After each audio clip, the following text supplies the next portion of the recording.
আজ আমাদের এই কলেজে জাতীয় বিশ্ববিদ্যালয়ের অধীনে ল চূড়ান্ত পর্বের পরীক্ষার শেষ দিন। পরীক্ষাটি পরিচ্ছন্নভাবে এবং নকলমুক্তভাবে নেওয়ার জন্য জেলা প্রশাসন সহ আমরা সবাই কাজ করে যাচ্ছি। আমি প্রফেসর লতিফা আক্তার, উপাধ্যক্ষ অধ্যক্ষ ভারপ্রাপ্ত, বরিশাল সরকারি কলেজ।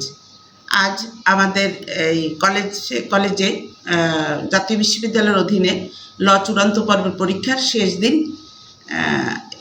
এই পরীক্ষায় আজকে আমরা পেয়েছি আমাদের বরিশালের জেলা প্রশাসক মহোদয়কে। উনি ওনার টিম সহ আমাদের এই পরীক্ষা ভিজিট করেছেন। তাছাড়া আমাদের এই পরীক্ষার জন্য একজন দায়িত্বপ্রাপ্ত নির্বাহী ম্যাজিস্ট্রেট আছেন, তিনি যথাসময়েই আসেন এবং আমাদের সঙ্গে অবস্থান করেন। পরীক্ষাটি পরিচ্ছন্নভাবে এবং নকলমুক্তভাবে নেওয়ার জন্য জেলা প্রশাসন সহ আমরা সবাই কাজ করে যাচ্ছি।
সূর্যটা